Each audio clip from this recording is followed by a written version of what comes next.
Welcome to our 30-second panel. I was sorry I wasn't there at last time's panel, but I watched it, and so I made a summary of this last case, as I usually do. But then after this case, after my summary, we're changing a little bit the format for tonight's meeting. And we've invited, along with Oleksandr, 4 other analysts who will start a debate or a discussion with us about what it has been like for them to work under conditions of war, and they all will have questions for us that hopefully we can answer them. So, and Oleksandr will introduce his colleagues. So the last time there was a case discussion of a 40-year-old woman who has lived as a refugee in Germany for the last 2 years and who's seeing her therapist in Poland per Zoom. Thus, both therapist and patient are Ukrainians living in exiles in 2 different countries. Upon the request of the patient, they conduct the therapy, surprisingly enough, once a week in Russian.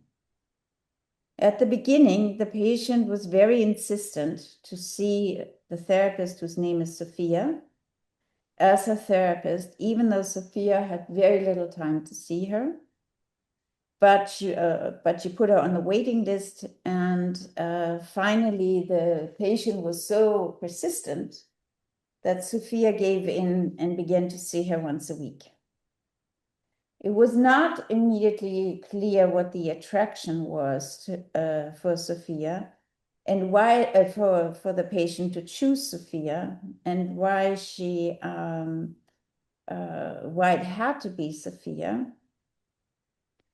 But we eventually learned that the patient had seen 3 psychotherapists before, mostly men, and had been dissatisfied with each one of them. She had an immediate trust in Sophia because she was a psychiatrist and appeared to be more professional than the previous ones she had seen. Her presenting problem, which remained a source of confusion for the entire discussion, was that she had problems maintaining relationships with men. She had been married once or twice and has a son from one of these relationships. The son is now an adolescent. The patient stated that I'm always the one to leave, often in search of real love. But she concluded that the reason for her fear of abandonment is that she must be so unattractive to men. At the same time, she works as a manicurist in Munich, so being good-looking and well-dressed is a major concern of hers. When the panel tried to figure out her family background and how she became so anxious and also claustrophobic, they learned the following details. The patient was born in Baku. Her mother is from Azerbaijan and Armenia, and her father, who died 2 years ago, was also from Azerbaijan. She has a 4-year-old sister and a 5-year-older brother. And at the beginning of their life, when they were still living in Baku, the family lived very comfortably, eating caviar in the morning and in the evening.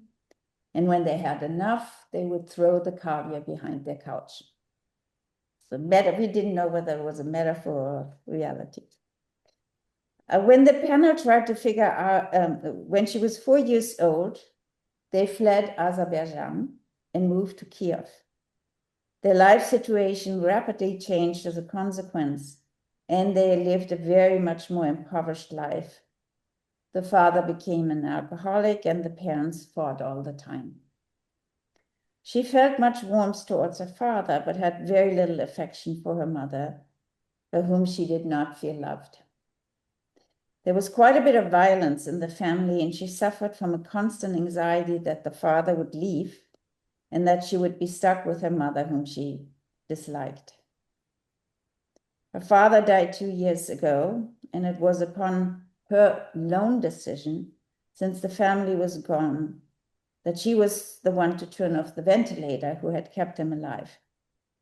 It was after her father's death that she left with her son for Germany. 7 years ago, she was living with an abusive man by whom she got pregnant, but she had an abortion about which she still feels quite guilty. Before the relationship with this abusive man, she had been in a 2-year marriage, whose end she initiated as well. Wherever she goes and lives, she says she feels like a foreigner, be it in Kiev or Munich. Both her son and her feel depressed and also experience symptoms of phobia.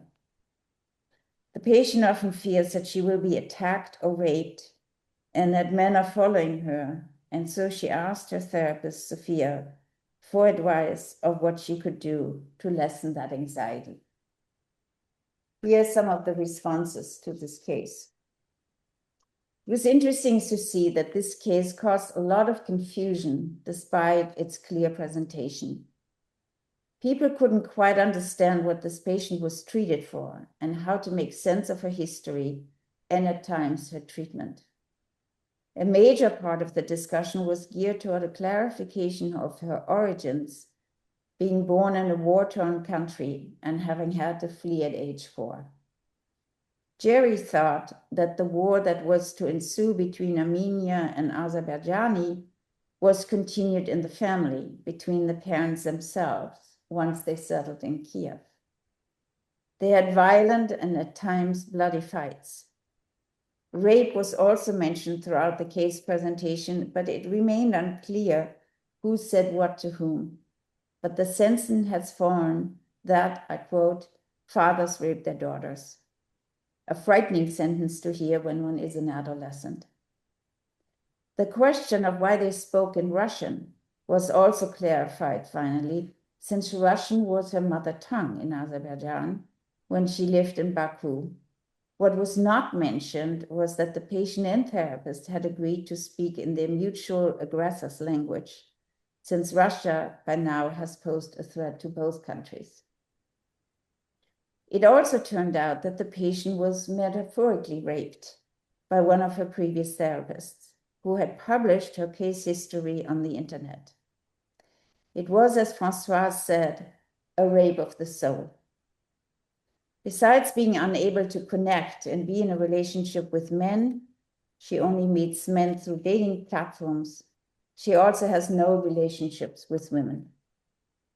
Taking all of this together, the panel came to the conclusion that this patient was a severe hysteric in the midst of a powerful ethical conflict, who's fearing that the only man who is stuck by her side, namely her son, will also leave her soon when he finishes high school. Oleksandr Filts called this case a tumbleweed, a bushy plant that dries out, breaks off, and rolls in the wind. Maybe this metaphor could help us understand après coup why this case caused so much confusion. However, towards the end of our last meeting, a very important question was posed, not by Sophia the therapist, but by Oleksandr Filts. He was visibly troubled by the decision he had taken when he canceled the patient's session, because he himself was so troubled by all the conflicts of the war, and particularly by Trump's flagrantly unexcusable, confusing, and bewildering response to Zelensky. This was, I think, at the time of the Davos conference. Once again, Trump had made promises of bringing the war to an end, only to withdraw this promise in the next moment, leaving Ukraine once again in a terrible state of uncertainty and fright. Oleksandr was preoccupied with these matters and asked the patient if it was permissible for him to cancel the session because his mind was too preoccupied with all these political upheavals. Both Françoise and Jerry were very much in agreement with Oleksandr's decision to cancel the session. because it was honest to admit that his mind was full of thoughts and worries, not being able to leave any room for the patient's thoughts and feelings. In addition, both Françoise and Jerry and members from the audience also thought that the patient would have felt Oleksandr's internal non-presence. Hence, it was important that he did not hide this internal emotional state. But it was visibly difficult for Oleksandr to accept this view because his guilt over not having done the right analytic thing was too strong. So this response by Oleksandr, I hope you're okay if I speak to you in the third person, is what led us to decide to change the format, at least for this meetings and others to come, which is to talk to Oleksandr again and some of his colleagues who have also presented cases to us before about what it has been like for them to work under conditions of war. This war has now gone on for 4 years, and of course it leaves its terrible scars on them as well, and questions have accumulated that each one of them would like some answers from us. So I leave it up to Oleksandr to present us the colleagues who will talk about their work and what it has been like for them to work with their patients under these, I would think, horrific conditions. Oleksandr, are you ready to go?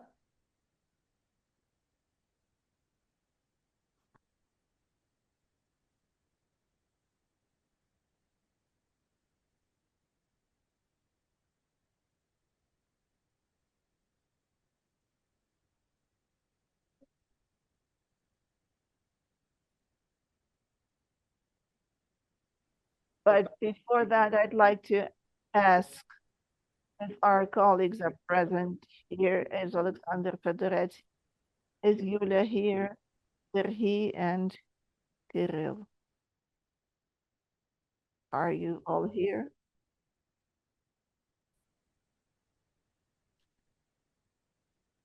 Okay, so I will speak slowly for the translation to keep up.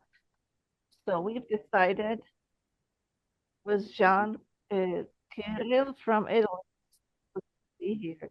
If he's not here, we'll invite him next time. But if our colleague who is working in Italy, I don't know if we'll have enough time to ask for questions, because we would like to hear a sincere and very important discussion of as many people as will be willing to share.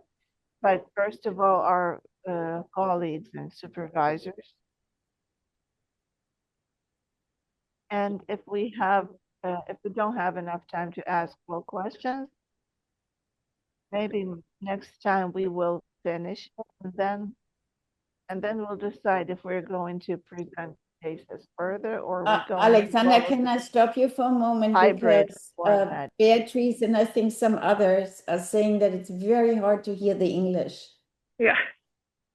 So there's a problem, I think, once again with the microphone, maybe, Oksana? I myself. Can you hear me now like this? Can you Yeah. hear me like Better, this? Better, yes. much better. Yes. Okay, then I'll hold it. Yeah. Slower and louder, please. Yeah. Okay. Can I go on? Yes.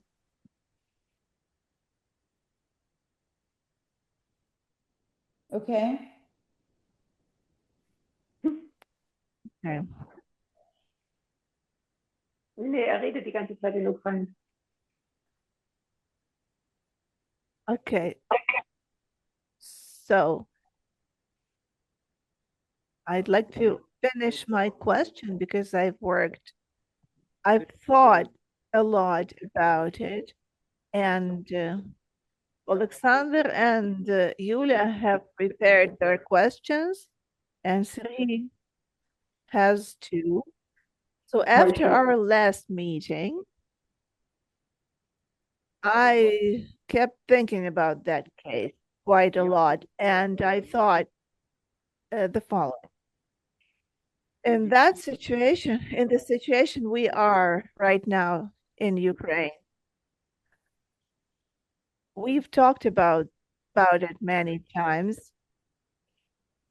We are in this double pressure position, twofold pressure. One type of pressure is the material war, because after we had our last session, terrorist attack on Lviv, and it got many people scared. So that's war as it is.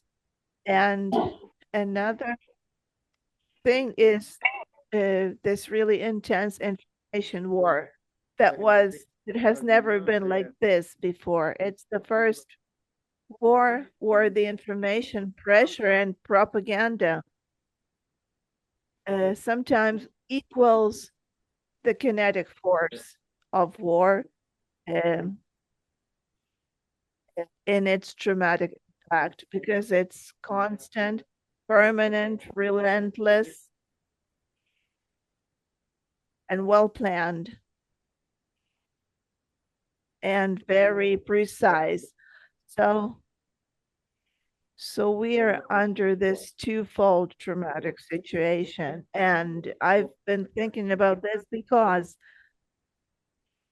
in our discussion, I got confirmation that probably what I did was justified. Nevertheless, the feeling of guilt for breaking psychoanalytic setting and framework led me to think that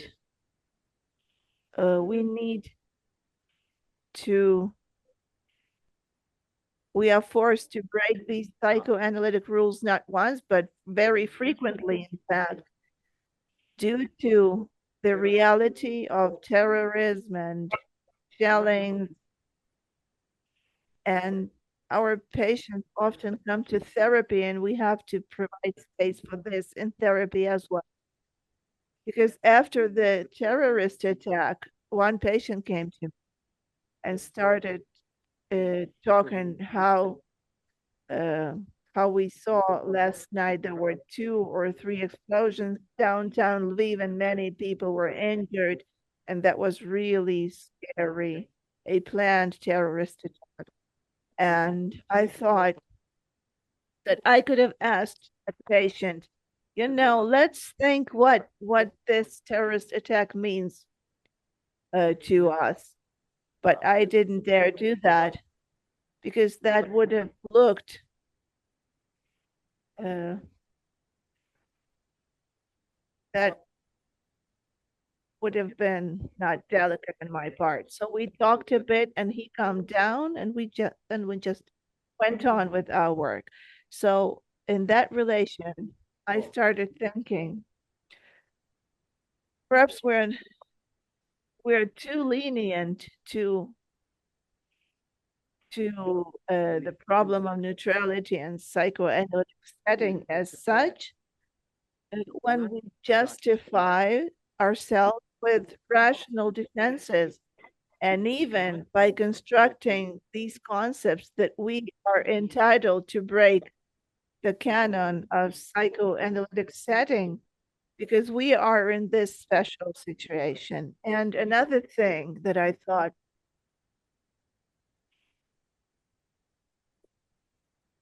was whether our discussions with our colleagues from outside Ukraine, our foreign colleagues, when we discuss different problems that we face, isn't that position too lenient towards us to be supportive and providing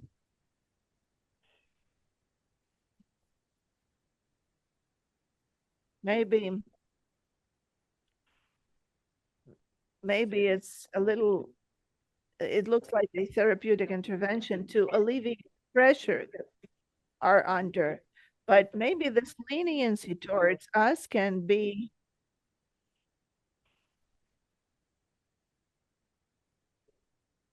a kind of a Trojan horse in our work, because it gives us this opportunity to step back from correct working. And so we try to justify ourselves, and your leniency towards us sort of validates our breaking of the setting and the rules of our work, and maybe the very style of psychoanalytic work. So my question is, maybe the supervision should be more strict and more persistent in the adherence to the setting and the canon of psychoanalysis. So this is what I've been thinking about lately. We can lose the correctness of our work if we're being too lenient. So that's the question I have. Okay. Should we proceed with Alexander Federitz and the others, and Julia, and where is he? I don't see him right now. I think we could we might as well. Or should we go question by question? Because I think we should go question by question, because I just want to add before opening the forum that essentially this is the question this forum began with 4 years ago. This was what troubled you from the very beginning, whether and how one could maintain a position of neutrality, which Alexander knows was never actually called neutrality, but was called by Freud a place of indifference, which is quite different. How could that be maintained under conditions of working during a war? And I think it's interesting to me that this question persists, that there is a feeling that the analysts outside of Ukraine who have a lot of, I think, sympathy and feeling for you are therefore too lenient with you. And if it was not Ukraine, but let's say France, they wouldn't be as lenient as you experience us. So this is, I think, something to really talk about it, think about it. Is it kind of a sort of pity that we take on Ukrainian analysts, and that's why we're saying you was right for you to cancel the sessions, or maybe bend the frame here or there? Or is it seems to me the question whether the frame has to be changed because you are working under very different conditions, and it would be a kind of denial not to acknowledge that. That's how I see it.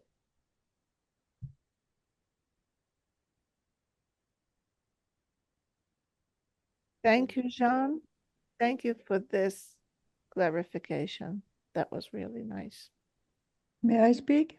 Françoise, what do you Yes. think? I am not lenient toward you. I respect you enough not to be pitying or whatever. But I think you are under the bombs. And already in World War I, William Rivers was a psychoanalyst. He was first anthropologist, but he became a psychoanalyst under the bombs in London. And, and Thomas Salmon, who edicted his principles, practiced them under the bombs in France when American army fought the Germans in the Vosges place. So it's not new. And as Jeanne say, it's a different frame. And this different frame is that you are equal with the patient on that matter.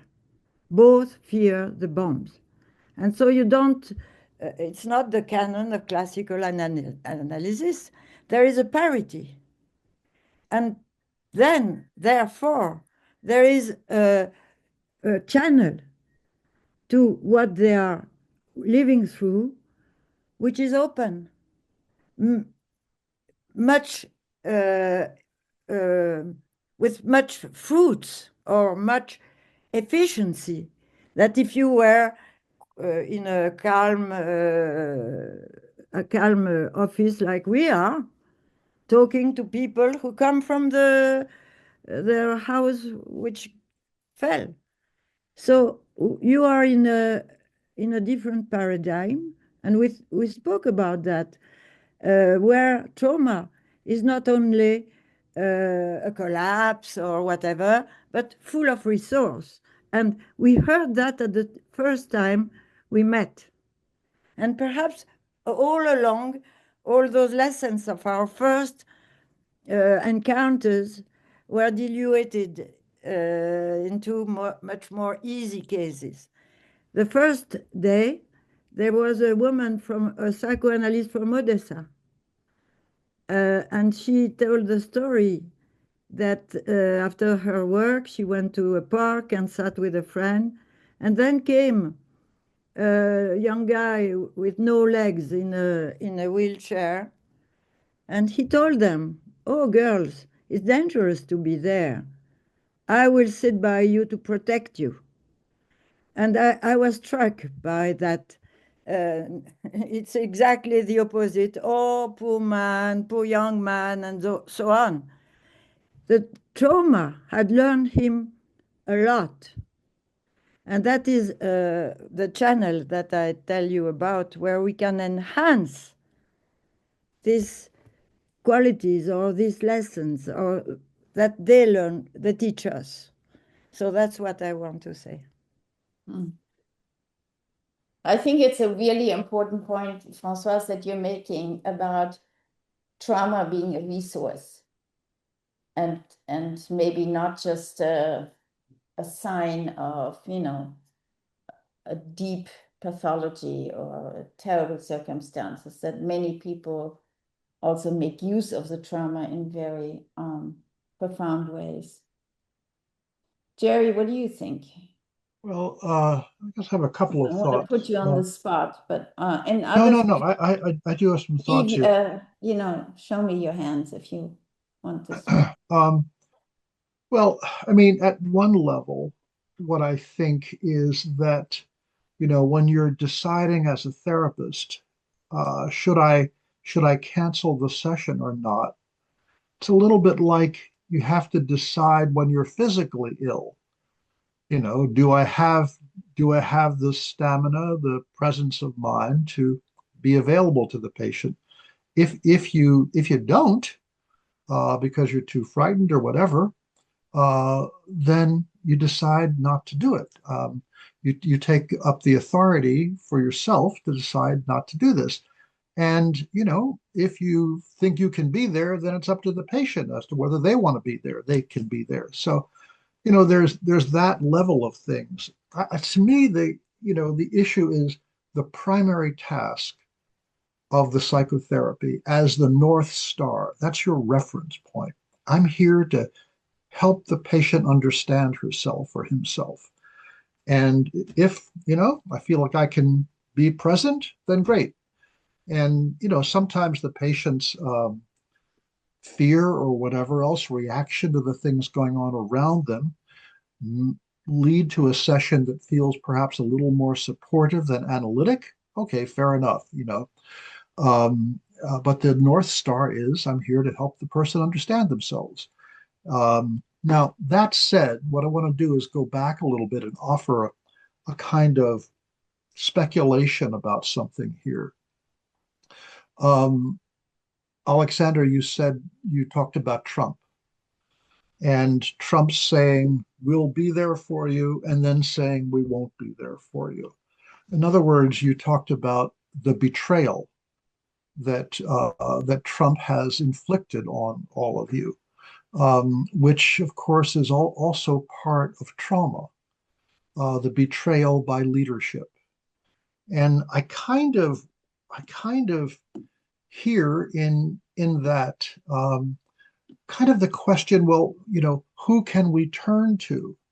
And how much we as analysts want to turn to Freud as a person of integrity, as a person who can lead us, at least in our work, and a worry that that we, in a sense, are facilitating a betrayal of Freud. That's the wild speculation on my part, that we're contributing to the betrayal by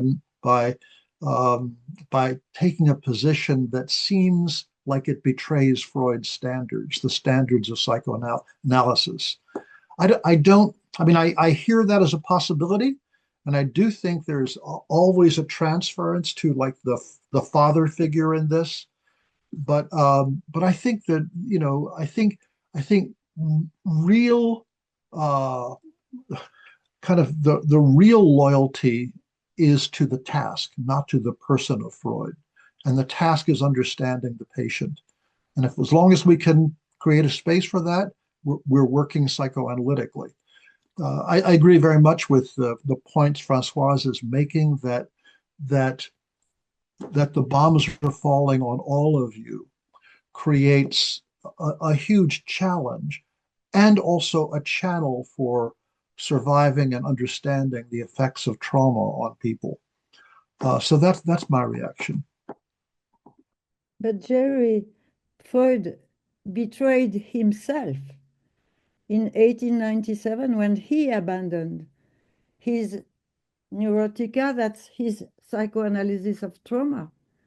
And he sent people to the wall, on the wall, cutting all this experience, which was before him in his first years, and after which were taken back by William Rivers, as I said, by people working under the conditions of war. Yeah. Are you? I'm not sure how that's in contrast to what I was saying, Françoise. No, it's not a contrast. I agree with you. Yeah. It's on the line. Yeah. No, I mean, I've always kind of in a maybe oversimplified way thought of Freud as starting off with a theory of trauma, childhood trauma, that was then repressed and then came back, leaving that to get much more caught up in the mind of the child, and then coming back to it after World War I. So yes, trauma is a thread throughout Freud's work.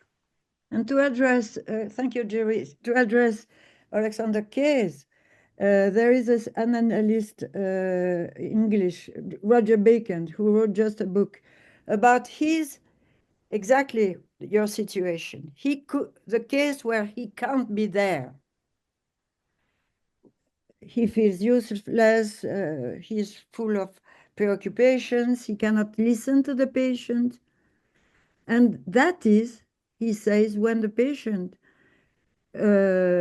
acknowledges, when he acknowledges that to the patient, that then they can start to work together. Because he went into the trauma of the patient. As I said, there is a parity. He entered a field. If he had been a good analyst, he would have been superior. But then both of them are in this catastrophic career, and then they can work together. Because there is sometimes an exchange. William Rivers has a very nice story. He has a mute patient. After he had taken the eye of his comrade dans un trou d'obus. What is Jeanne, un trou d'obus? Backpack, I think, no? No, un trou d'obus. Bombe. Okay. Oh. His comrade exploded and he got his eye in the hand. And since then he cannot speak. And at some point, the analyst make him speak a little. And he says to the analyst, William Rivers, "Why do you stutter?" And William Rivers used to stutter whereas he was tensed.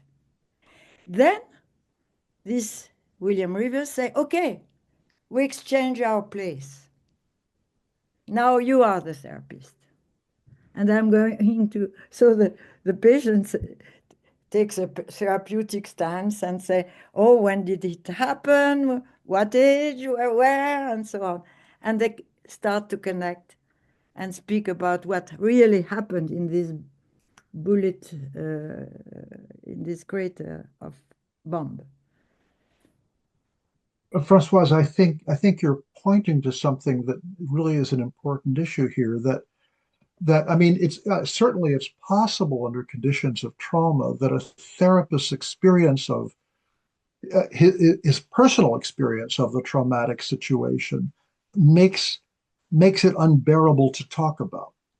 But if it's not unbearable, then it becomes a kind of potential field of responsiveness that the patient's traumatic experience can touch on and connect to, in a sense.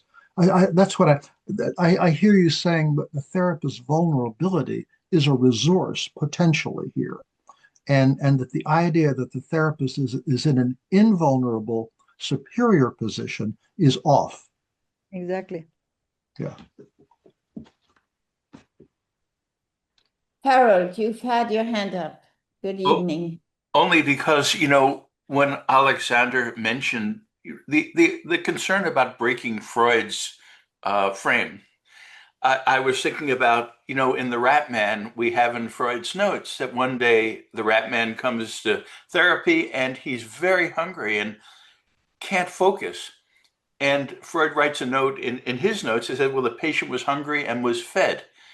And I've always had the impression that Freud fed the patients a meal, had the, because his office was in his home, brought some food out, or maybe they ate during the session.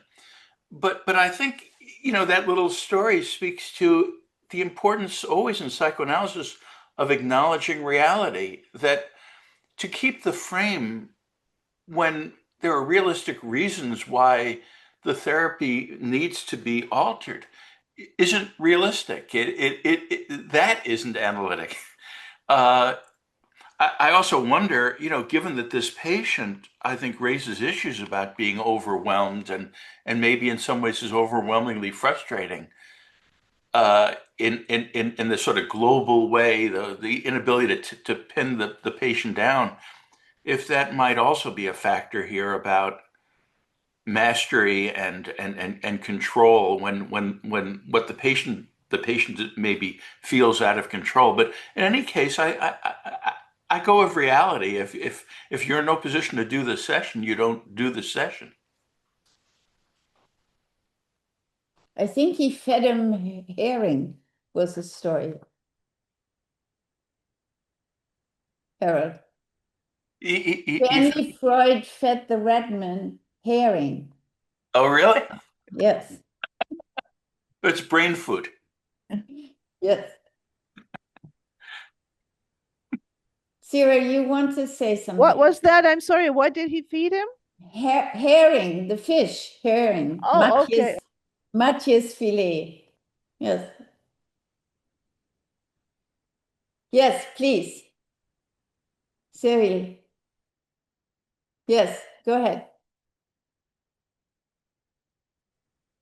I'm really glad to see you tonight. Hello. When Professor Filts invited me to participate in this discussion a few days ago, it got me thinking about the phenomenon of the war as such. What is it? And I'd like to introduce my opinion into our tonight's discussion that I came up with. On the scale of civilization, the grief of war leads to institutional moral erosion and to formation of the psyche of war, quote, as a norm of moral license for crime. And if I was to add to Professor Filts' story about these moral hesitation, you know, I keep hearing from my clients, I could write a book about this, a book of petty crimes, of small crimes. The client said, wasn't, but for the war, I probably wouldn't have done it. And I really don't know how to respond to that, because we don't have a mechanism to respond to small, to minor crimes. And in our meeting, I just had this really curious thought. I have two offices, and one of them is at the clinic where we all work together, and it's on the 3rd floor. And another office is on the -1 floor. It's a bunker kind of office. And I always offer my clients to choose a place. Like on that day, you can come to this office, and on the other day, you can come to another office. And I noticed that the clients who tell me about these minor crimes they commit, and then do I remain neutral? Do I contain this, or just be indifferent? This kind of clients, these clients are very reluctant to go to this underground office.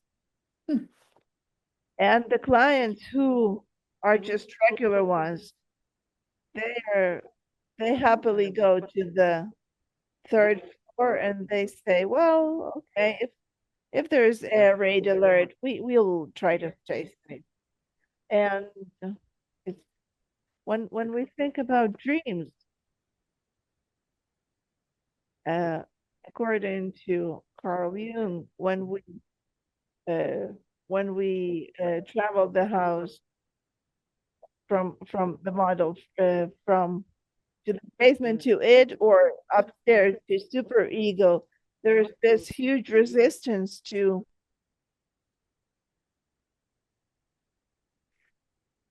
and these clients have really resist looking at their crimes and recognizing that they had done something they shouldn't have, that they sort of suffered from that erosion. And I'm also preoccupied whether that erosion of morality isn't catching. And it's the feeling that is similar to what Professor Filts was talking about. Thank you. I heard from my parents that the erosion of morality was all over the place during last war. You know, it's like all the laws are subverted. You know, you don't believe in any trust authority. So what do you do in this underground? If I understood, on the upper stair, you see regular patients, and on the underground, you see those who commit crime? it's slightly different. What he was saying is he gives all the patients a choice whether they want to meet on the 3rd floor or in the bunker or underground. Okay. And what he's found is that those patients who have committed small petty crimes tend to choose to go underground. I guess my thought is because No, they are reluctant to go underground, and it's also a safety issue because if they were reluctant, the ones who committed. They didn't want to go. They didn't want to go downstairs. No. And the ones, but I thought that the ones who have not committed petty crimes were the ones who had no trouble going to the 3rd floor. that correct? That's Yeah. And So where did the patients go who had committed the petty crimes?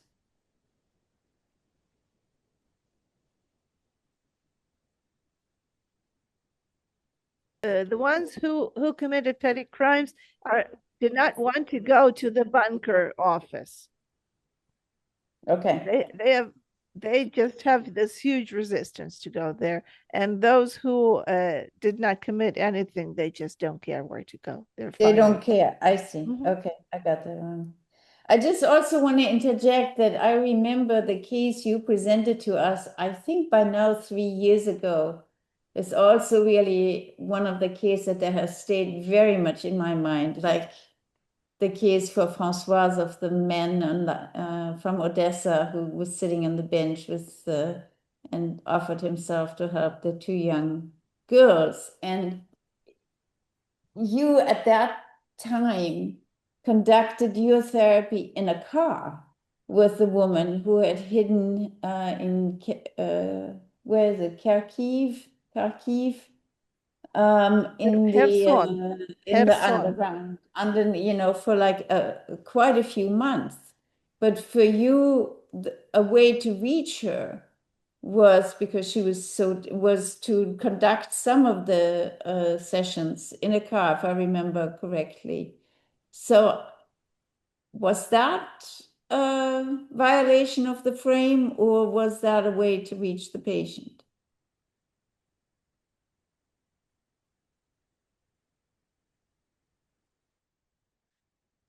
I think that was a way to stay next to the patient, to be with them. And on that line, what do you consider as petty crimes compared to big ones? In order to be with the patient.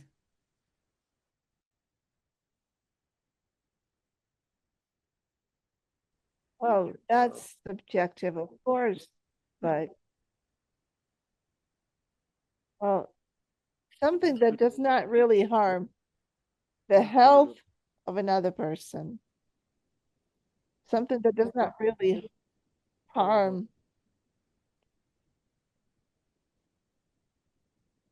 something that they do in terms of finance or communication, but without any harm to the body of another person. Okay. But that happens also outside of war.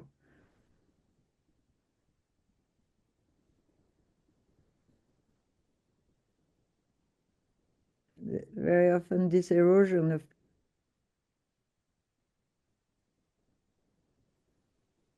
Maybe someone else would like to join in. Could I make a comment first about this one? Yes, Jerry. I don't know how to pronounce your name. Is it Cedric? Serhi. Sergi. I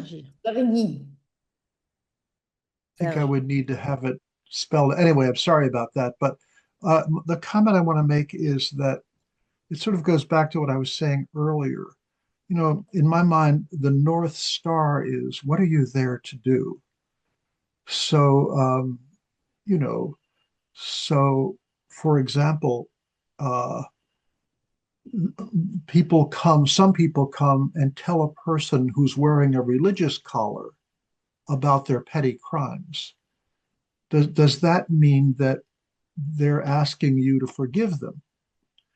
Which is a different task than an analyst would have. It's a transference in a sense. Does that request for forgiveness, if that's what it is, reflect a degree of guilt that they don't necessarily want to talk about or own up to?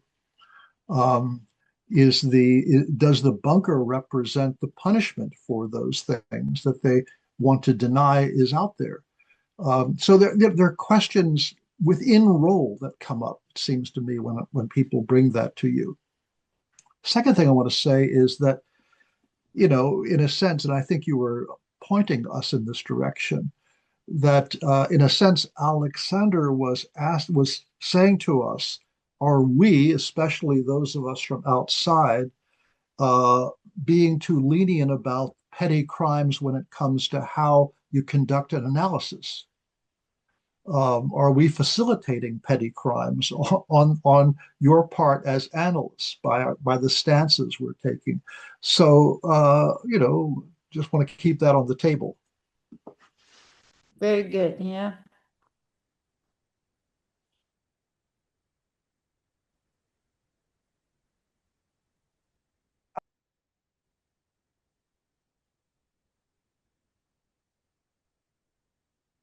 Maybe someone has, because your comments are very valuable to us. So we'd like to hear some more. And also what Jerry said was really on point. That's exactly the essence of the question I asked. We have our good Michael Feldman who's raising his hand. So go ahead. Feldman. Thank you, Jeanne. You're very sweet. Oleksandr, your image is so evocative for many of us, especially the classicists, Françoise, and perhaps myself too. There's a Trojan horse. That was another war. And are we outside Ukraine the Trojan horse somehow here? A threat that's posing as tribute, a threat that's posing as something else. And of course, those of us familiar with that story know that some people ran out onto the beaches and said, get rid of this thing and don't let it into the city, it will destroy us. And they, the gods, killed that person, Laocoon and others. So I'm wondering about the ways in which, including the frame in which you may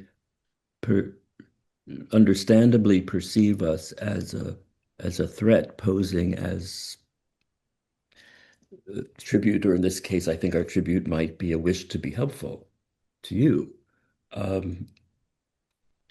in the way that we can. I think that's also inseparable from the context we live in right now, all of us everywhere, because of Trump. I think he's an extreme version of this because he has moral injury is only the beginning of his deficits. He has no moral center. He also has no appreciation or respect for facts or knowledge or certainty. And so to be reliant in the ways Ukraine might be at the moment on someone like him means to, I imagine, as it does for us here, a kind of betrayal of one's wished for values, the values we wish to live by on a daily basis, including as in our practices, that conditions may not permit us to do. That's not to say, and I don't agree that, I don't believe that you were destroying the frame or committing a big crime about the frame. I don't think you were even committing a little crime about the frame, but I respect that you worry you may be doing that. That impacts me. I think that Freud actually didn't uphold rigid frames in any rigid way. And I agree with Françoise that the abandonment of the seduction theory was a massive betrayal of his own ideas and of his patients.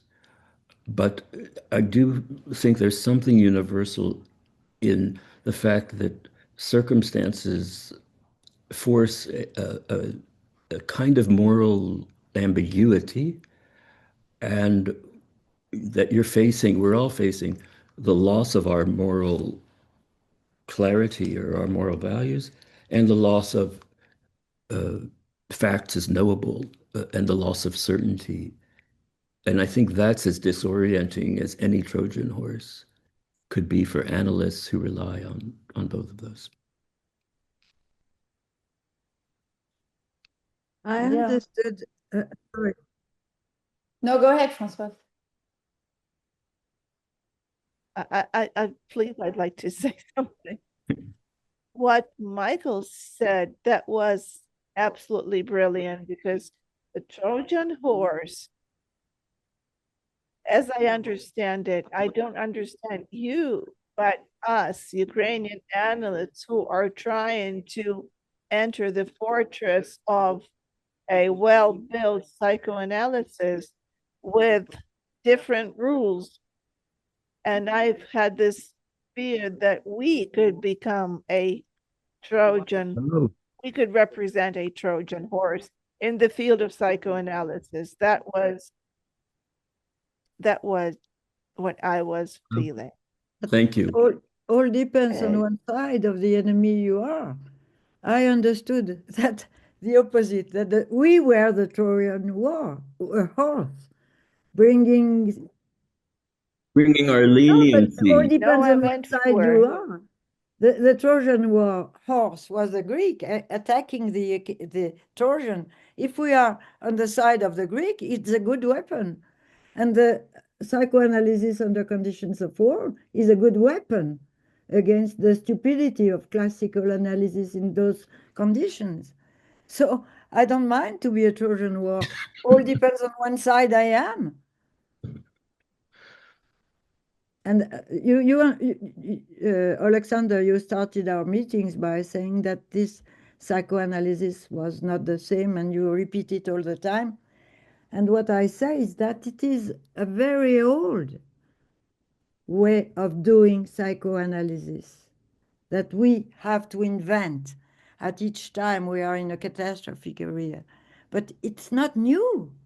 That's what I am not lenient. We have lessons to take from those who have practiced that, from Bion, from Rivers, from Frida from Reichmann, from Thomas Salmon, from Sullivan. They are there, and they had to face. They were Trojan War, a horse, in the comfortable psychoanalysis, because they faced mad people and people who were driven mad by war. That was the beginning. So, but it has to be invented at each time. Wait. Well, I think I would love to hear now from Oleksandr Fedorets and also from Julia, who both have presented cases to us where they had to be very inventive and innovative. Exactly. To how they treated their cases. And I remember how, it didn't take us a long time, those of us who set up this forum, to feel that we had been invited as the Westerners to come in and consult to you about trauma, only to realize very soon after that we actually were learning a lot from you.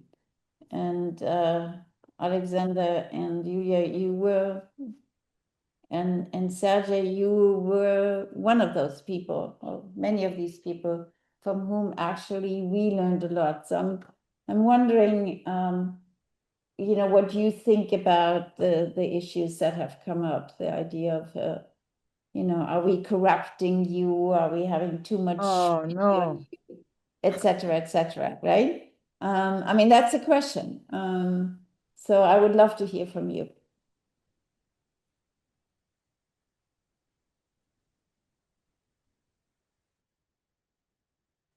I'd like to add some spice.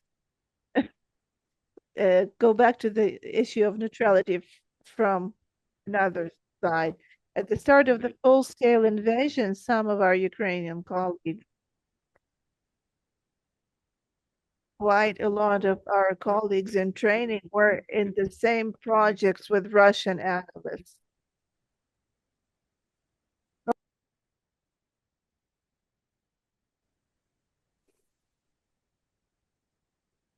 And some colleagues were therapists or had their supervisions with Russian citizens, Russian colleagues. At the start of the full-scale invasion, the huge majority of that collaboration was halted because of the unbearable countertransference. But as of to date, our colleagues sometimes face the situation when they are in the same training projects with Russians, and the training therapists tend to be peacemakers between Ukrainians and Russians, and some of them just exit these discussions, and some stay because of their loyalty, but then they reported that experience very painful. And I've been thinking a lot about this situation, and I've determined it for myself since at certain point in time that I do not work with Russians. I do not work with Ukrainophobes, and I don't work with people who are Russian world advocates. But every now and then we hear from our renowned Western colleagues that we have to remain neutral. And when we talk about aggression of the Russians, we have to be above it. We have to be neutral. And these calls sort of place us in a situation of ethical conflict and of conflict of identities between our professional identity and our national and human identity, with the values of our community, and this issue of neutrality holds a lot of controversial topics, and I wrote a few texts about it, and I'd like to hear your thoughts on neutrality with regard to situation that we're all in. That's exactly what I told you about the Trojan horse. All depends on what side of the horse you are. And you have to know your enemies. If you are from Trojan, it's a threat. If you are from the Greeks who built that weapon, you cannot be on both sides. Neutrality is impossible. I remember, I will tell you just a little story. I was in Argentina for a conference, and they raised the problem of the psychoanalyst during what they call the proceso, which is the big totalitarian order in the 70s. And some analysts complied and stayed neutral. I remember that antagonism, and some others chose on the threat of their life not to comply. And that's the same in France. During the occupation, you had analysts who were collaborating with the Germans. You have to be neutral. So, and others, a little number, who were in the resistance. So my opinion is, I agree with you, not to comply, not to stay neutral. That's my answer.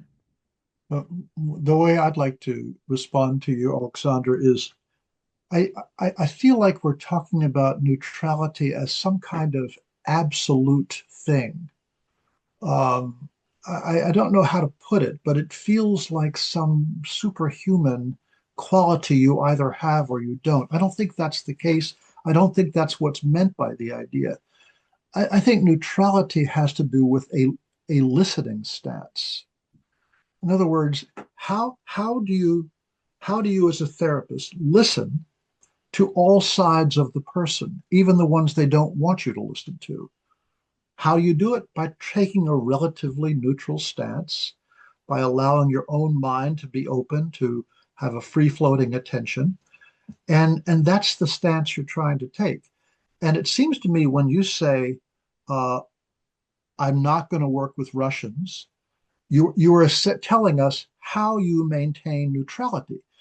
With these people here, I can't be neutral. And I'm going to maintain neutrality with others by deciding who I work with. I'll be able to listen to them.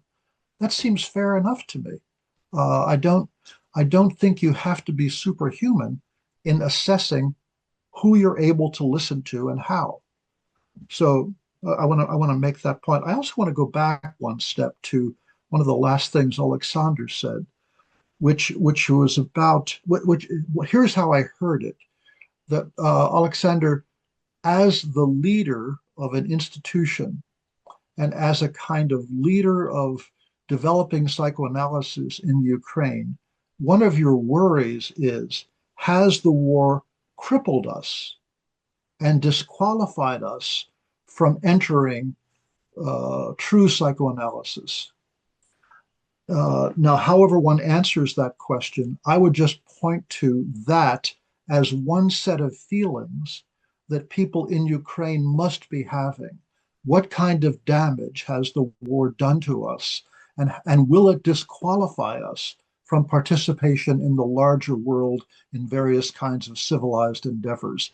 That's something I would really listen for as I was listening to patients who come into the office.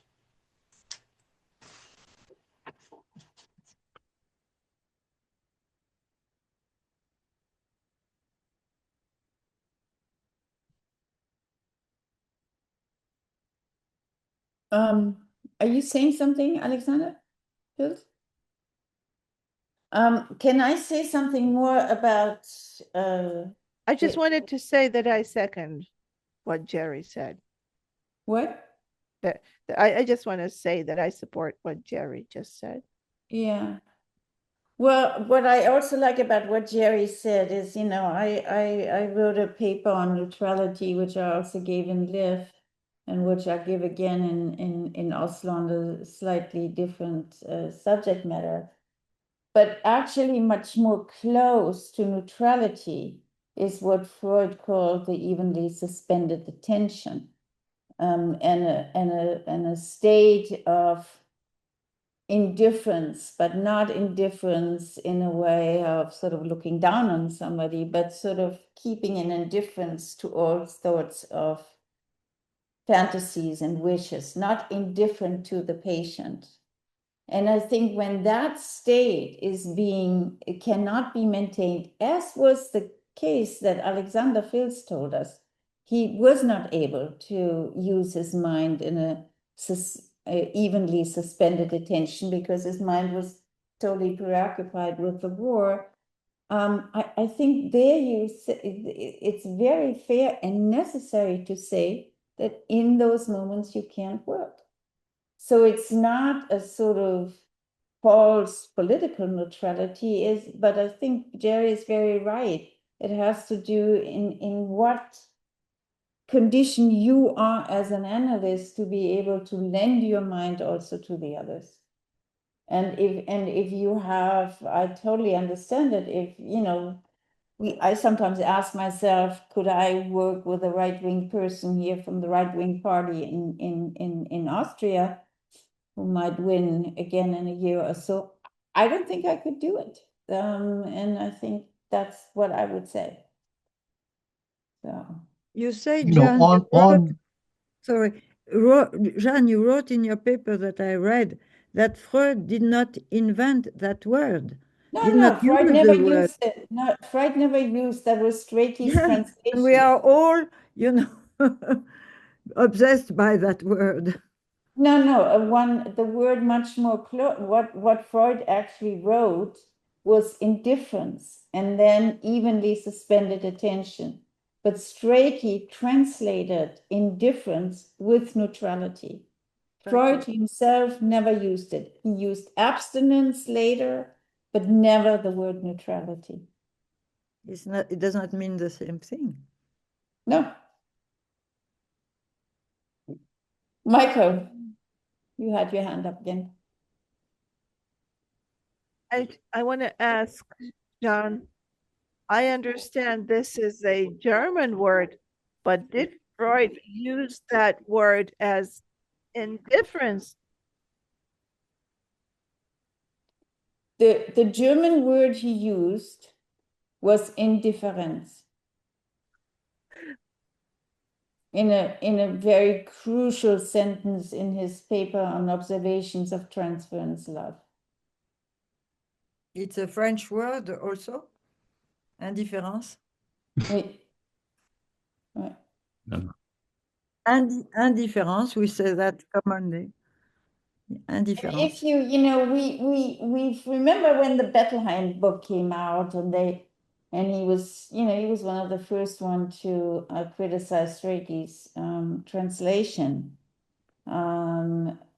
saying that, for instance, Freud sounds a lot more soulful than you would know if you read the English edition.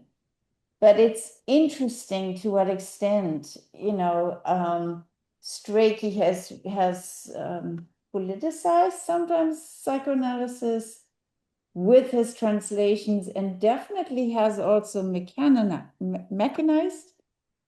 Et quoi? Qu'est-ce que tu dis là? Mechanized? Mechanized. Il a fait mechanized. c'est comme l'esprit est une machine mécanique. Okay. And in fact, Freud's own words in German are much more tender, are much more soulful than what Strachey made of him. And what's interesting is that in the new translation that just came out with Mark Solms, he, for different reasons, has held on to some of the words, some of the translations by Strachey.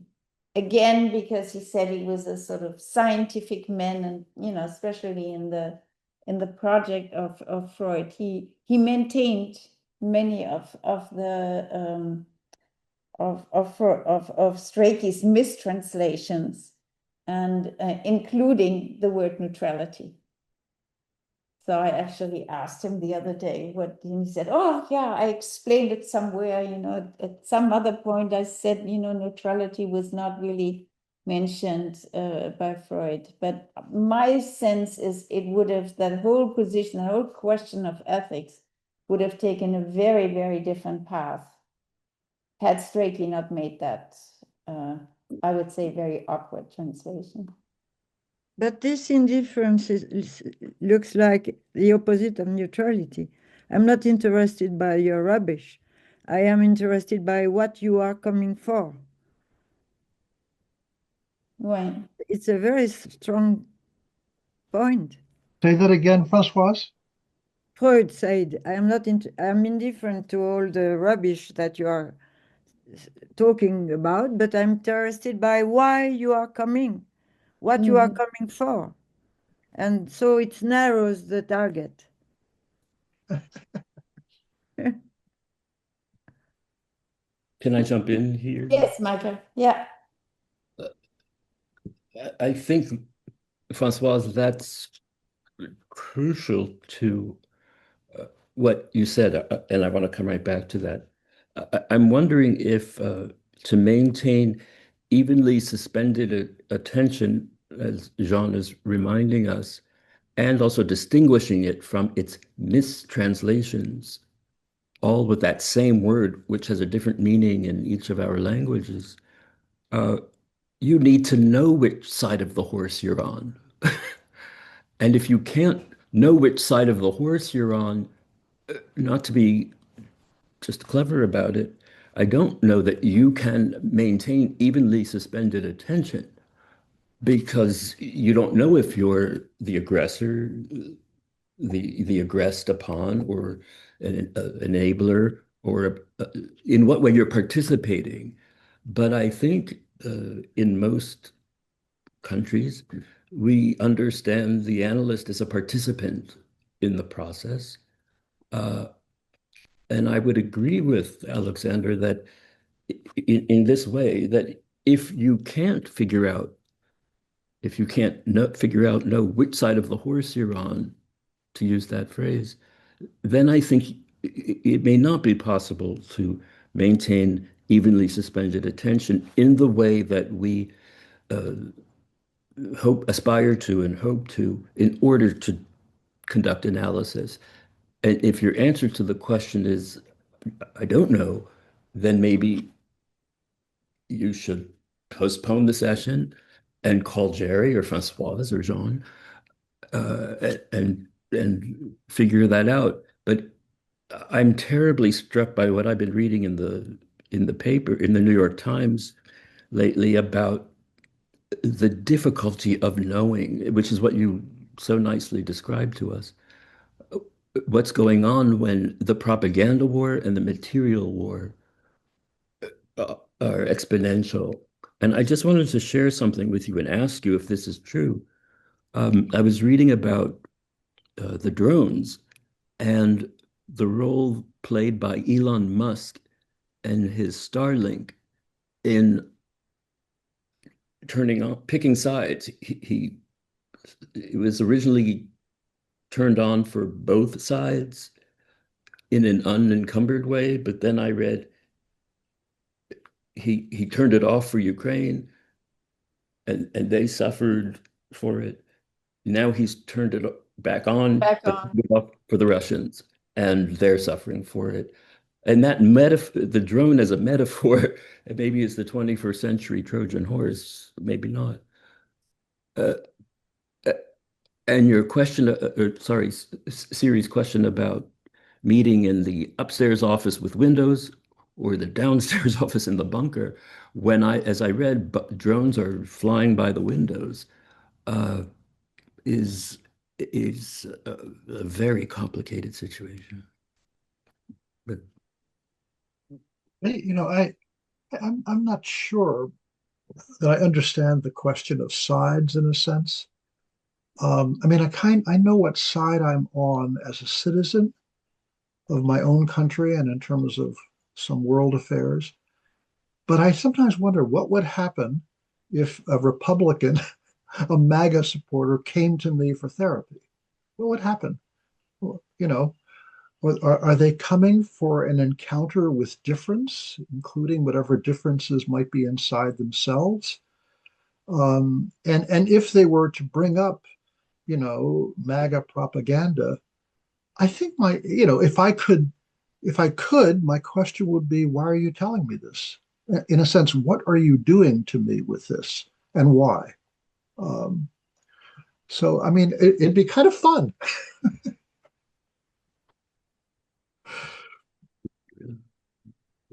It's fun till you can't bear it anymore, I think. Sorry? I think it's fun until you can't bear it anymore, and it becomes terrible. Julia, may I ask you what your question maybe was for us? Because I'd like to say a few words, if I may. Who? Michael Federer, yeah. I'm really grateful to Jerry, Jeanne, and Françoise that you said it out loud, because I accepted that as my personal emotional limitations, but it was really important for me to hear this from you as our renowned colleagues, and I hope that our younger colleagues will be more certain when they are pressurized by other analysts who demand them to be this kind of neutral. So thank you very much for this. Thank you. Supported greatly. Thank you. Thank you, because that's something we haven't really dealt with very much at all in these discussions. So it was also, I think, it's very helpful and useful for us to know about this whole sort of in the background training. situation. Françoise de Charentais. Yeah, Pascal de Charentais. Please. May I say a word, please?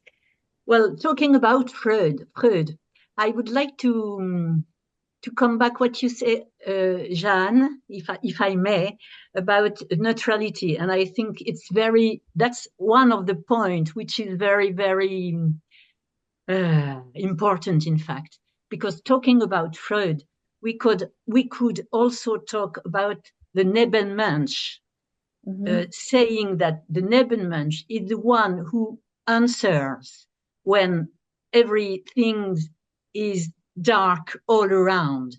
And of course, as said Françoise, we haven't to listen to the rubbish. Why do you tell me about your rubbish? I'm not interested by that. But the one who answers can answer just on the side, not exactly on the demand, but on the side that the patient doesn't really know. And there is also something I would like to say is that to be a real Nebenmensch, we have to meet really the patient and therapist. And I was thinking, Françoise, about Priam and Achille at the end of the Iliad. We have to meet ourselves, not to answer at the same level, but to answer at the level of a therapist, of course. And I'm talking about the same level because when the death is around, we are all at the same level, and we can't manage without, as if it was nothing, if nothing happened. Excuse me for my English, but thank you. No, it's wonderful. No. Yeah. I have a little story while you were talking. I remember a young woman coming long ago, very beautiful. So she started to tell me all about her lovers, and I would get bored. And suddenly I told her, but I was a young analyst and I thought I was trespassing everything. I am feeling death when I hear you. And came naturally that when she was a little girl, she was in Algeria, and the school where all the little children had been hijacked by the FLN, by the rebels, the Algerians, fighters, and they almost died. So, it's a question also of transference. What we select, what we are listening to, and that depends where we come from. And I think that's also what we are discussing today is also what part of ourselves we engage when the Nebenmensch comes. Not everybody is our Nebenmensch.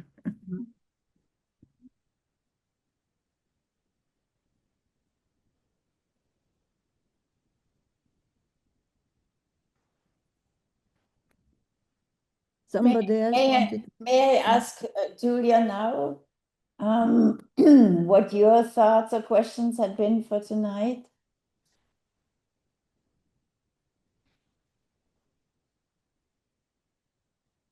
Good evening, dear colleagues. Yeah, I'd like to invite you to go to Crete, to the labyrinth, and the residents of Athens send their sacrifice to the Minotaurus.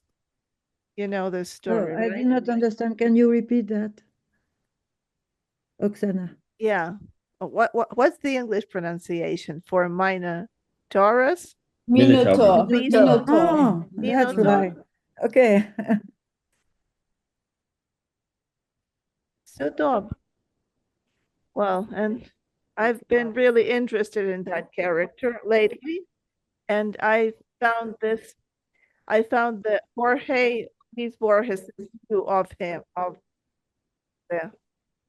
and he tells this, he recounts the story in the name of the beast, and we see this Minotaurus living in the labyrinth that is still open. He is not imprisoned there, and he can leave anytime he wants and live anywhere, but he chooses to stay in that labyrinth and follow the rules. And the citizens of Athens could have tried to fool them, send a Trojan horse to him and send them 7 cows or something, 7 sheep, but they did not do it. They honestly sent this human sacrifice to him. And so, and they both needed to be like this for the to exist. And as a psychoanalyst, I really need this frame to be there. I'm like this Minotaurus walking around this labyrinth. I don't want to leave the labyrinth. In order for psychotherapy to happen, I need to have a strict frame that will separate the space inside the psychotherapy inside the labyrinth from the world outside. The world outside also needs to know that the labyrinth has walls. And to us, as psychoanalysts frame, these walls of labyrinth are collapsing. And our colleagues were talking about that. You have to cancel sessions for emergency reasons, and in Oleksandr Kazarets's examples, you have to say this door is going to be closed. And the Serhi's example about crimes and corruption, there's so much of it and so much of these problems.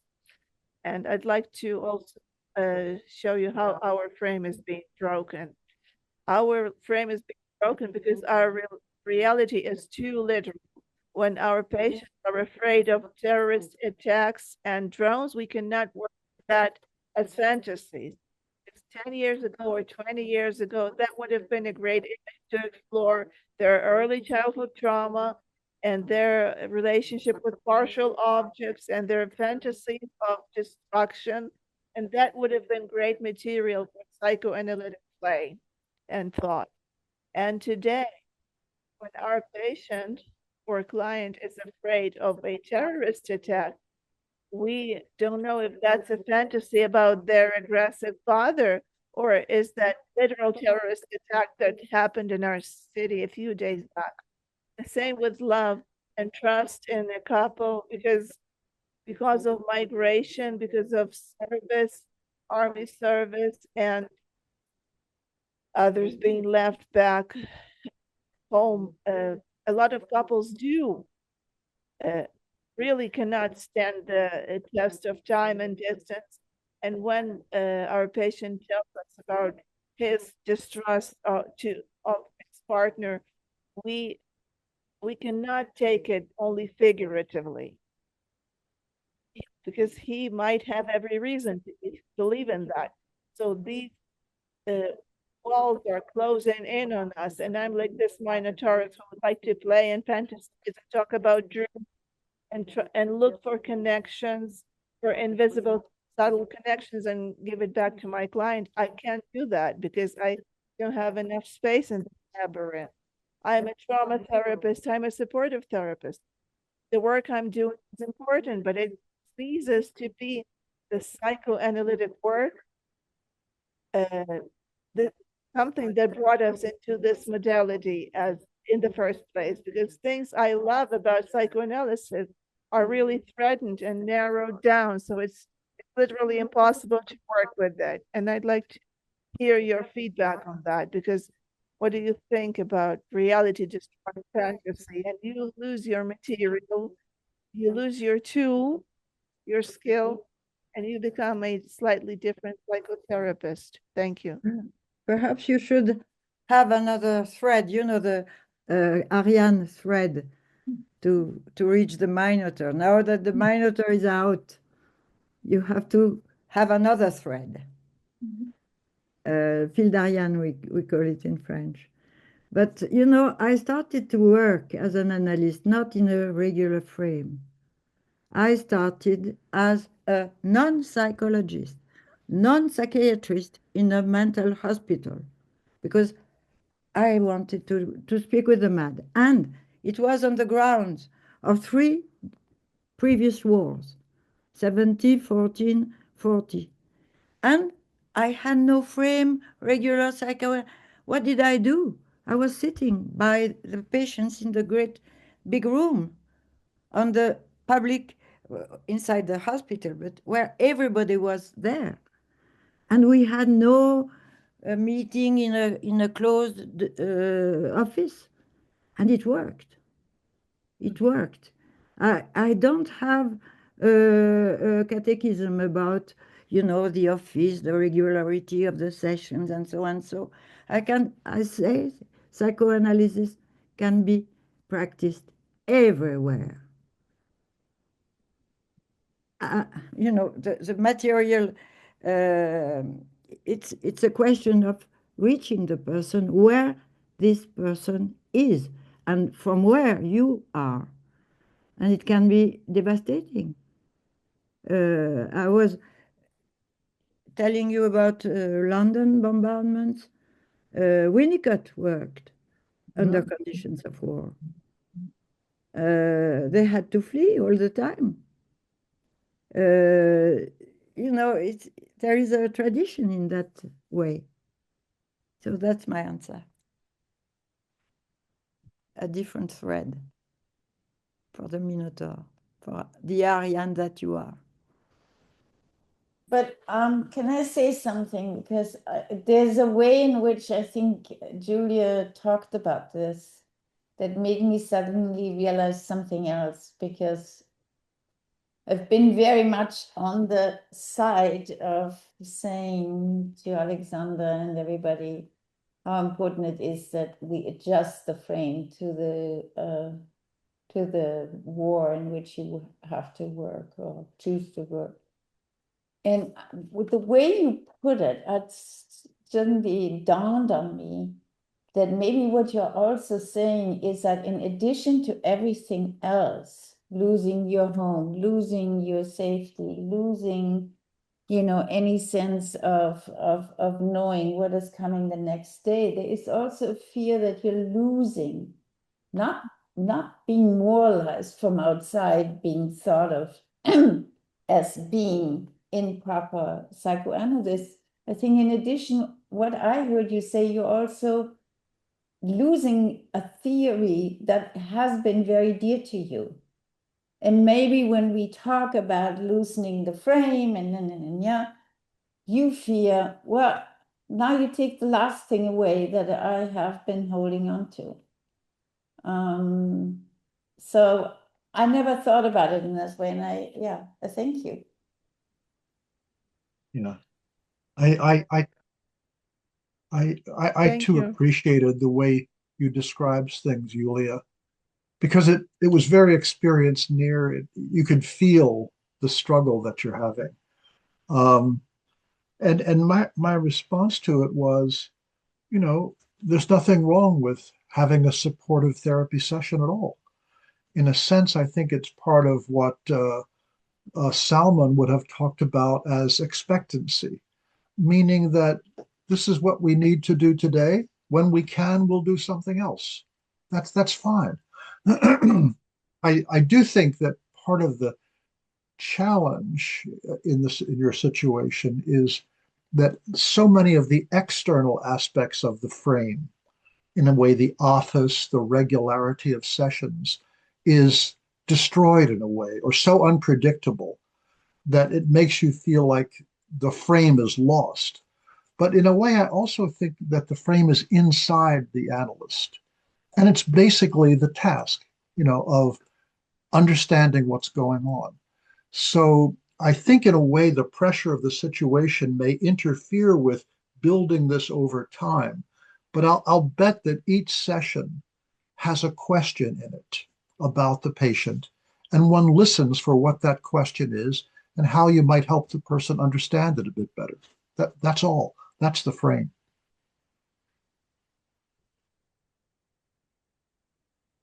Yeah, Harold. Harold? Oh, Jeanne, I was thinking very much along the lines that you were saying, and what Julia said brought me closer to it also, because I wonder if there's a concern that people who are outside of Ukraine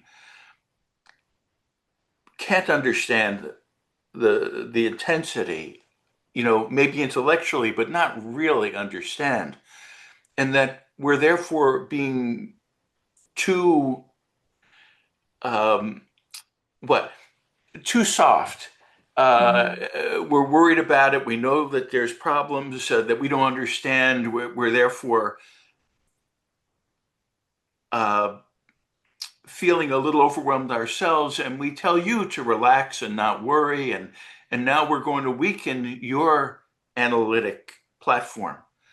That in trying to be nice, we're actually weakening you, and it comes out of we don't understand, but we're going to make up for it by being very, very nice. And you don't want us to be very nice. You'd like us to be hard. You've had to be hard. You've had to be determined. You've had to not give up any footing, both with the war and with your theory. And I can understand why you might worry that we couldn't understand, because I know, I don't understand the way you understand. But maybe there's a concern that in an international group, we might, without meaning to, lead you astray. Mm. Mm. Could you repeat that last point? I'm sorry, about leading astray.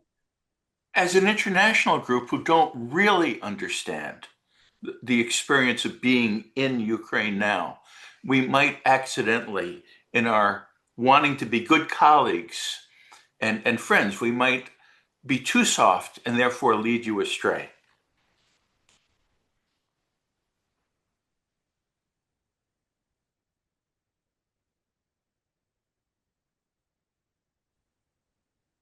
That's what I meant.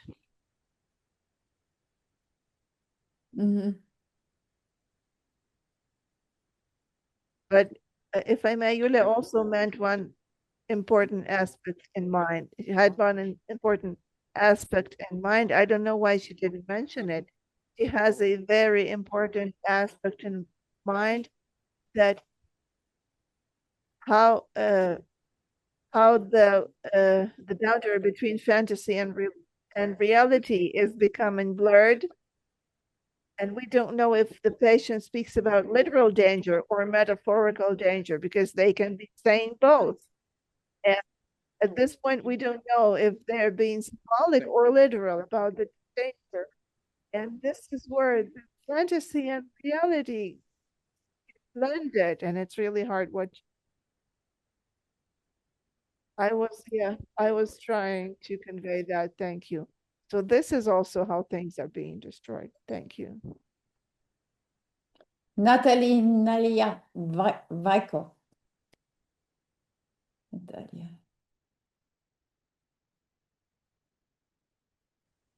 I take great pleasure in these discussions.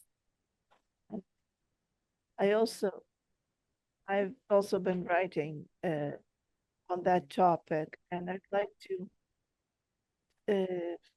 introduce a few of my thoughts.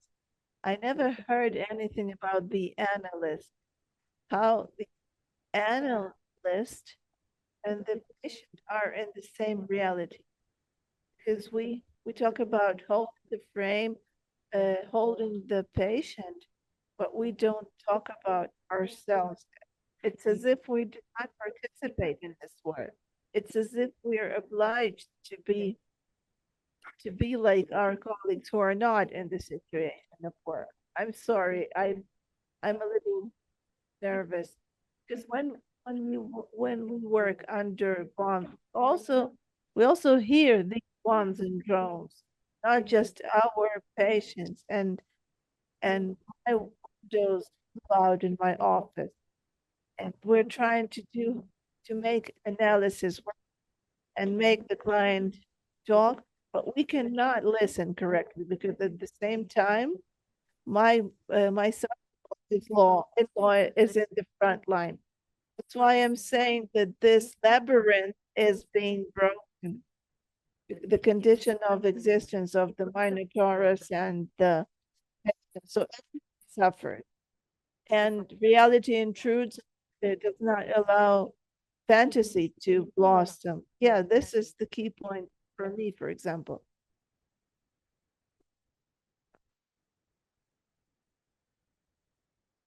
Well, my sense is reality intrudes, but you still can have a fantasy about what it means to you. I mean, it doesn't stop fantasy. You know, it's not the aggression that we all know is happening, you know, but it's what are you, what is your response? How are you interpreting that? So I don't think it's that clear of a lineage. You know, it's not either or. So I think that's helpful. Yeah, Oleksandr Fedorets, please.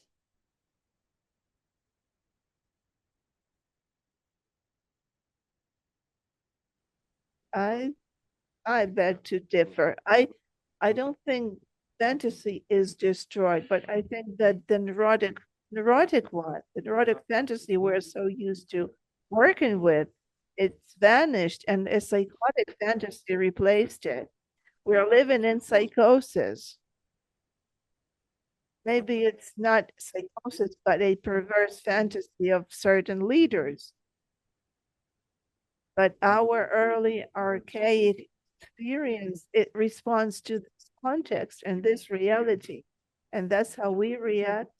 And that's how our patients react with more primitive fantasies at the psychotic level. And it's important to be to know how to work with that.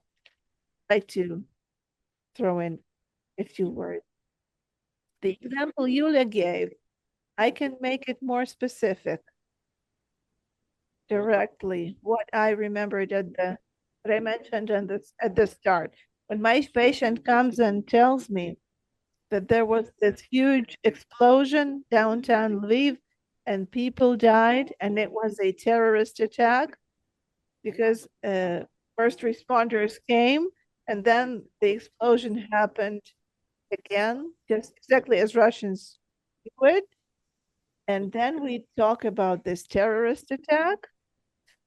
And I think to myself, is he starting to symbolize that terrorist attack?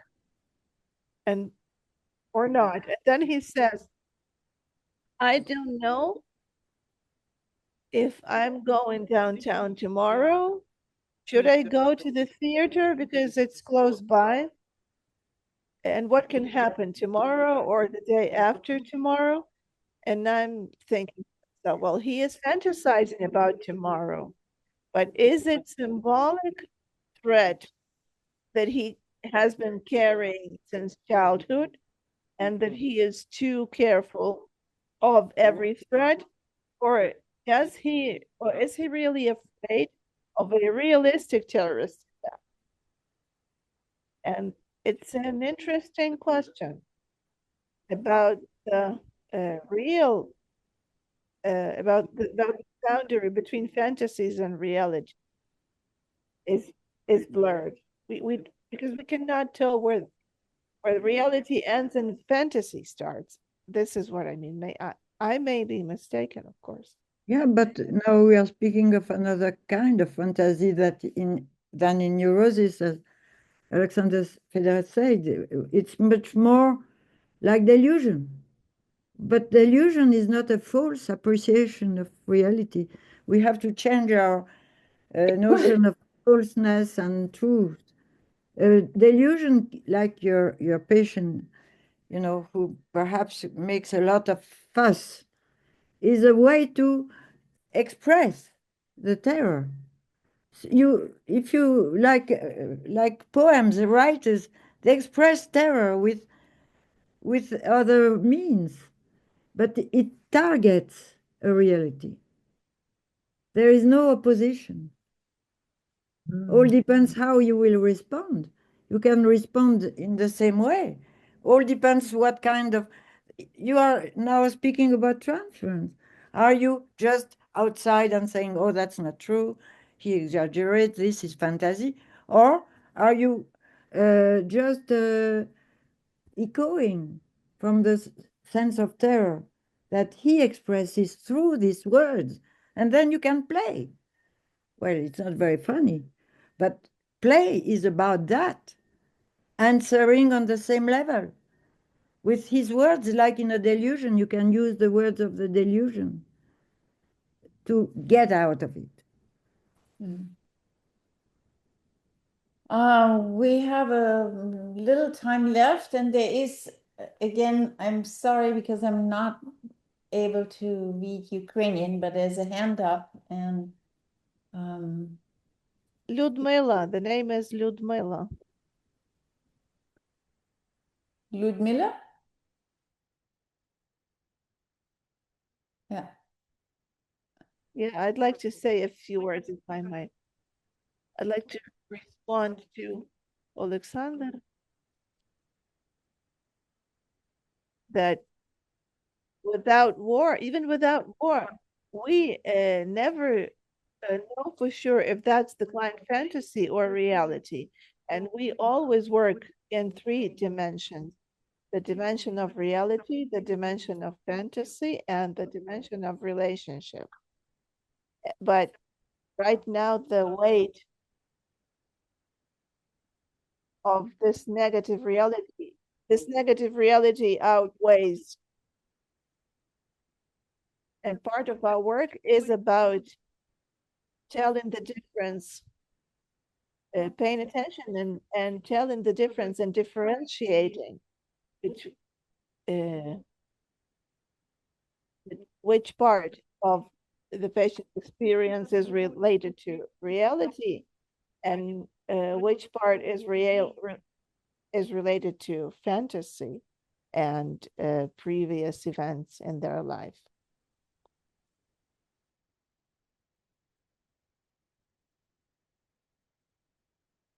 So,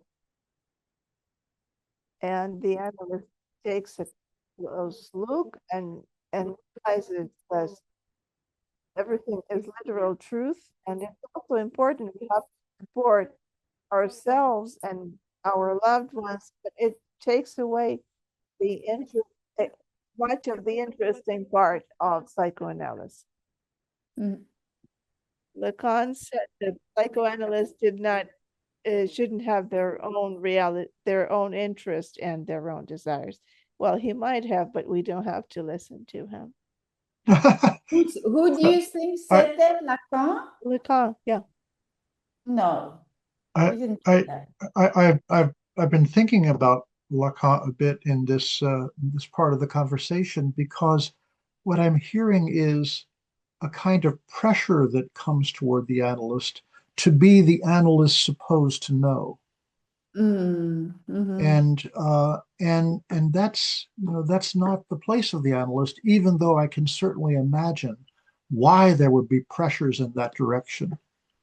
So I don't know that one needs to know about whether something is real or fantasy. One can simply listen and see where that goes for the patient, or even ask, how will you decide whether you're going to go downtown or not? Listen, Lacan is completely out of topic here, because during the war, he did nothing.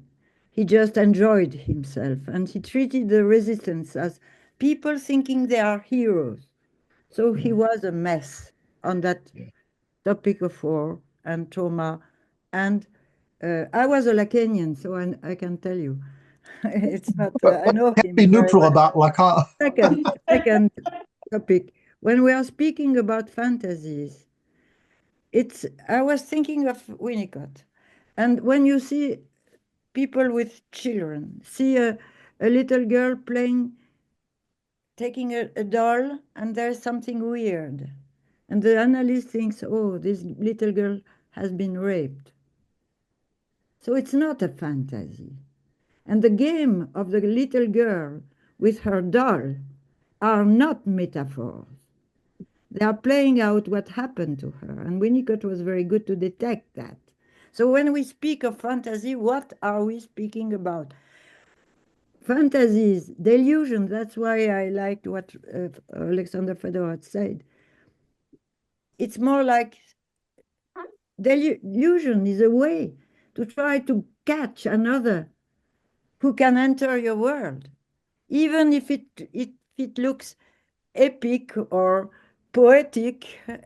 It's not the common fantasy of neurosis. So now we have, I don't want to be lenient. We have to point out what we mean by that word. When fantasies are not metaphors, and we use that word metaphor much too much. They are images, surviving images of what happened. And even if they don't connect with the reality, but they are images. And the word surviving images was coined by Abby Warburg, who became mad at the first moment of World War. And he created that word because when he was 6, he was completely attacked by anti-Semitism. By whom? By anti-Semitism. After the First War, 70, he was 7. The First War, Franco-Prussian. He had been. Sorry, could you repeat? Who are you referring to? Abby Warburg. The He was inventor the son of a very relatively great historian in Renaissance art. Very, very. Freud knew him. He was mad. He was confined in the hospital of a friend of Freud called Binswanger. And he went out, not because of his psychiatrist, not because of Freud, because of a disciple who came, brought him book, said, your intelligence is the same when you are mad and when you are a scientist. And thanks to this disciple, he went out after pronouncing a very, very well-known conference on snakes. But that's something else. But I tell you that we are not in the same world, psychoanalytic world, when we are in your situation with trauma, what I call the madness of war, and when we are doing, a regular psychoanalysis, it's completely separate. And the words don't mean the same in one field and in the other. Fantasies are not metaphors. They are surviving images without any link with the ordinary discourse. So we are in another paradigm. We have to wind down to at least keep this frame consistent and firm. Michael, you have a quick question, and Beatrice has to be very quick because we do need to stop in 3 minutes. I will be. Thank you. The term surviving images, I think, is new to me, but Nachleben in German. Yeah, Jeanne. Where is Jeanne? I don't see her. It's Nachleben. Oh no, I'm here. Surviving images. Überlebende. So images that survive after, is that what you mean? Survie des images de survie? After disaster. Wir kommen nochmal zurück. After disaster, yeah. Okay. Wir kommen nochmal zurück. I think that, I believe that you're also talking about memory, and in the very Freudian sense, not just of symbolically represented memory, but memory that appears in repetitive, in traumatic play in children, in recurrent dreams, and in a form of fantasy. I just want to quickly cite Françoise' book, because maybe she's too modest, History Beyond Trauma, which is an eye-opener was for me, and maybe might be useful for the group, that the importance of maintaining or reestablishing a link with the outside world is essential. And I think in your words, Françoise, and you'll correct me, you said the patient is showing us what was necessary to do during the trauma to maintain that link.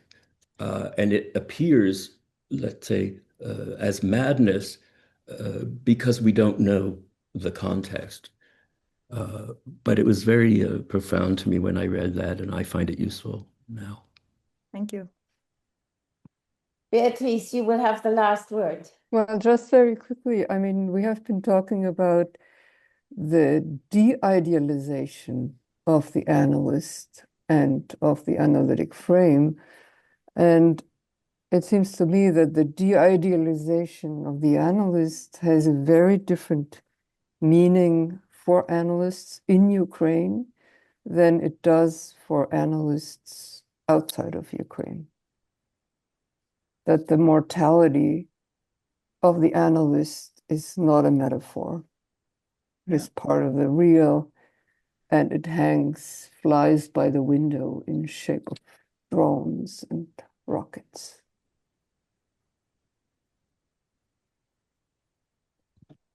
Yeah, you're right. My sense is that we need to continue this discussion, which was something that Oleksandr, Filts, and I were thinking about.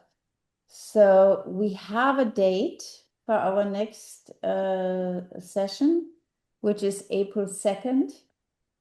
And I would suggest that we continue with the questions and others that may come up or are coming up out of this discussion, and continue to tackle with these questions.